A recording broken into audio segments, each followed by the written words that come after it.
एक बंदर ने गुस्से में आकर एक चिड़िया का घर तोड़कर तहस नहस कर दिया और वो चिड़िया भी बेघर हो गई। हेलो हाय फ्रेंड्स, मैं हूं सपना और मैं लाती हूं आपके लिए नई नई कहानियां। तो आज की कहानी है मौसम की मार। एक बहुत बड़े जंगल में ठंड की दस्तक दे रही थी। सभी जानवर आने वाले कठिन मौसम की तैयारी में लगे हुए थे। एक पेड़ पर रहने वाला चिड़िया भी उसमें से ही एक थी। हर साल की तरह उसने अपने लिए एक शानदार घोंसला बनाने की तैयारी कर ली थी और अचानक होने वाली बारिश और ठंड से बचने के लिए उसे चारों तरफ घास फूस से ढककर तैयार कर दिया। सब कुछ ठीक चल रहा था कि एक दिन अचानक बिजली कड़कने लगी और देखते देखते घनघोर वर्षा होने लगी। बारिश से ठंड भी बढ़ गई थी और सभी जानवर अपने अपने घरों की तरफ भागने लगे। वह चिड़िया भी तेजी दिखाते हुए अपने घोंसले में वापस आ गई और आराम करने लगी। उसने ये सब कुछ ही वक्त हुए थे कि वो अपने घोंसले में आकर बैठी। तब एक बंदर कूदते फांदते बचने के लिए एक पेड़ के नीचे आके छुप गया और वहां पर खड़ा हो गया। चिड़िया ने बंदर को देखते ही कहा, तुम इतने होशियार बनते हो तो भला ऐसे भी मौसम में बचने के लिए घर क्यों नहीं बना लेते। यह सुनकर बंदर को बहुत गुस्सा आया, लेकिन बंदर चुपचाप वहीं पे खड़ा रहा और पेड़ की आड़ में खुद को बचाने की कोशिश करने लगा। थोड़ी देर शांत रहने के बाद चिड़िया फिर बोली, पूरी गर्मी इधर से उधर आलस में दिन बिता देते हो। अच्छा होता अपने लिए एक घर बना लेते।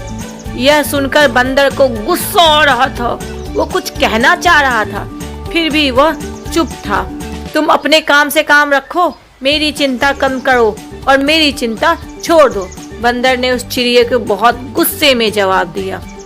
थोड़ी देर हवा इतनी तेज चलने लगी कि वो बहुत और ठंड बढ़ गई और बारिश रुकने का नाम ही नहीं ले रही थी।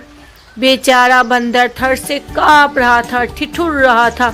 ठंड बहुत तेज थी, उससे बर्दाश्त नहीं हो रहा था और वह खुद को ढकने के भरपूर प्रयास कर रहा था।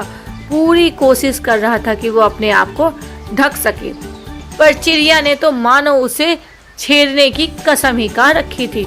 वह फिर बोल बैठी, काश कि तुम थोड़ी अकल दिखाई होती तो आज यह हालत ना होती तुम्हारी। कम से कम अपना घर बनाना तो सीख ही सकते हो, अपना घर तो बना ही सकते हो। इतने होशियार तो तुम हो ही। इतना सुनते ही बंदर को गुस्सा सातवें आसमान पे, वह तुरंत पेड़ पे चढ़ने लगा और बोला, भले मैं अपना घर नहीं बना सकता हूँ, मैं जानता हूँ कि मैं अपना घर नहीं बना सकता, लेकिन हाँ, मुझे तुम्हारा घर तोड़ना जरूर आता है। और ये कहते ही उसने चिड़िया का घोंसला तहस का नहस कर दिया, तोड़कर सब बर्बाद कर दिया। अब क्या था, चिड़िया भी बंदर की तरह घोंसले से बाहर आ चुकी थी और ठंड में ठिठुर रही थी, ठिठुरने में लगी हुई थी। तो बच्चों, क्या सीख मिलती है इस कहानी से? इस कहानी से मिलती है कि हमें अपने काम से काम रखना चाहिए।